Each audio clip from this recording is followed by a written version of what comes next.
right, everybody, welcome to TEG Daily Indiana Manufacturing News, where I read all of the news that's most likely to impact Indiana manufacturing. So let's get into it. NIPSCO's $1.64 billion infrastructure cost overrun just landed in front of the Indiana Supreme Court, and the ruling won't just affect U.S. Steel. It sets the rules for every industrial customer on NIPSCO's system and potentially all four other investor-owned utilities in the state. Today's brief covers that case, a $3.8 billion chip plant in West Lafayette, where a pending residential court petition could, if it succeeds, push the 2028 production timeline on a facility tied to NVIDIA's HBM supply and a central Indiana utility racing to lock in a 3-year demand-side management approval before a parent company ownership deal reshuffles the regulatory board. 3 stories: your power bill, your supply chain, and your future workforce, all in play today. On May 21st, the Indiana Supreme Court heard oral arguments in IURC case number 45557, NIPSCO's $1.64 billion electric infrastructure plan, approved December 28, 2021. The NIPSCO Industrial Group, a coalition of 6 major industrial customers, including U.S. Steel, appealed after the IURC allowed NIPSCO to recover inflation-driven overruns through its TDSIC tracker rather than through a standard base rate case. NIPSCO's attorney, Brian Paul, argued the cost increases were unforeseeable. Transformers and breakers up more than 150%, some circuit rebuild unit costs exceeding 380%, and a standard 70-foot wood pole jumping from $3,253 in 2019 to $5,682 in 2024. The industrial group's attorney, Todd Richardson, countered that NIPSCO is a for-profit enterprise and that routing costs through the tracker rather than a rate case bypasses the prudence review that protects customers from spending that isn't cost justified. Now, here's what's not getting emphasized in the coverage.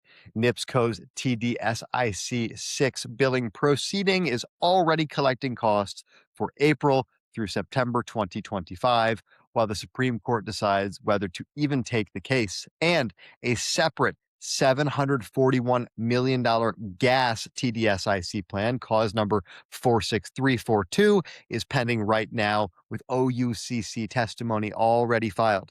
Whatever specific justification standard the court sets governs both.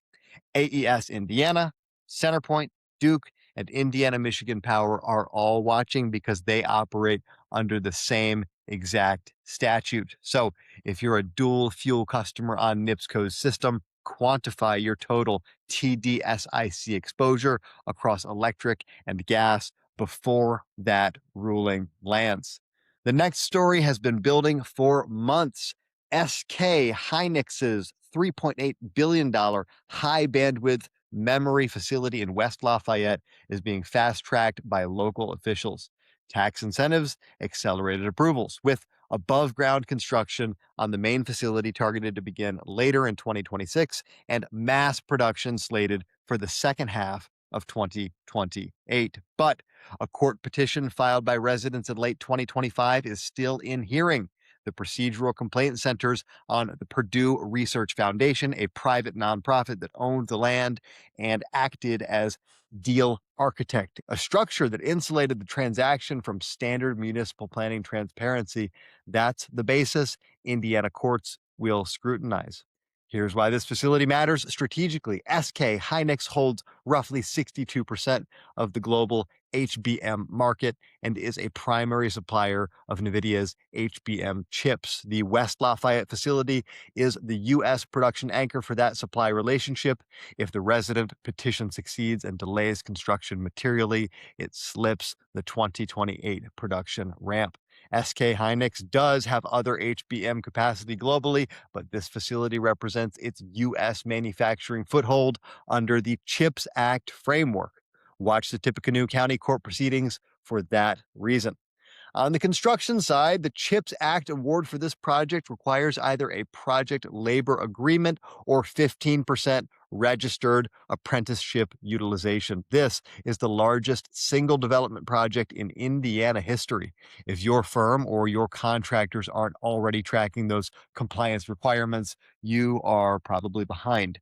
The water demand alone, nearly 4 million gallons per day through Indiana American Water, means Indiana American Water will need to file for source capacity expansion and base rate additions to serve this load, and cost recovery for that build out will hit the broader customer class across the greater Lafayette region. Now, this next one keeps developing. We covered AES Indiana's $193 million rate case pushback on May 19th. Today, there's a new filing layered on top of it. AES Indiana has filed its newest 3-year energy efficiency plan with the IURC as required by Indiana code. The plan aligns with AES Indiana's 2025 Integrated Resource Plan, which targets 118 megawatts of demand response and efficiency additions by 2028 and 285 megawatts by 2032. For large commercial and industrial customers above 1 megawatt of demand, the cash rebate structure goes up to $1 million per project. So here's the strategic context. The coverage is missing. AES Corp, the Virginia-based parent, has disclosed a going private transaction in an SEC filing. The IURC, the OUCC, and the Citizens Action Coalition are all monitoring whether a leveraged change of control affects AES's ability to backstop DSM program costs and lost revenue recovery obligations. That's precisely why AES Indiana appears to be locking in a 3-year DSM approval under the current ownership structure now, before a change of control proceeding reshuffles stakeholder dynamics. This lands directly on top of AES Indiana's pending rate case, cause number 46258, where the IURC's final order deadline is June 24th, 2026. The two-phase rate increase AES Indiana is seeking, roughly 7.5% in Q2 and approximately 6% in January 2027, will, if approved, materially increase the all-in cost environment in which this new DSM plan gets evaluated. For C&I customers above 1 megawatt, that's the rate context in which your demand and energy charges get reset. And it's the same window in which these DSM rebates are available. The window on the currently approved 2025 to 2026 plan is open right now. Identify which efficiency projects qualify for rebates under that existing approval before regulatory uncertainty from the ownership transaction potentially delays the next cycle. All right, so here's where today's 3 stories all converge. Indiana's regulatory and infrastructure frameworks are being stress tested simultaneously on rate recovery, semiconductor governance, and utility ownership. 3 concrete actions. First, audit your local TDSIC exposure across both electric and gas before the Supreme Court rules on NIPSCO's cause number 45557. That ruling governs the pending $741 million gas plan, too. Second, get your contractors assessed against the Davis, Bacon, and apprenticeship requirements on the SK Hynix project before construction mobilizes. Third, pull the list of efficiency projects that qualify under AES Indiana's currently approved DSM plan before June 24th. The rate case order and the ownership transaction are converging on the same calendar. On that last point specifically, if you're above 1 megawatt of demand, you can seek intervener status and cause number 46258, coordinate with the OUCC, or file comments before that June 24 deadline. Those are concrete levers available for you to pull right now, and operators who use them will be positioned to shape the outcome rather than absorb whatever happens. Now, I don't run a manufacturing facility. I am the CEO of Tactical Energy Group, an Indiana-based energy management technology provider. And one of the most important things I can do is stay on top of all the dynamics that drive up the cost of making things in Indiana so we can consistently improve the solutions we bring to the manufacturing community. So, What am I doing here with TEG Daily Indiana Manufacturing News? I'm staying on top of the essential developments and I am bringing them to you. And I seriously hope that they are useful to you. So go ahead and share this brief with your team and subscribe to get daily updates just like this one.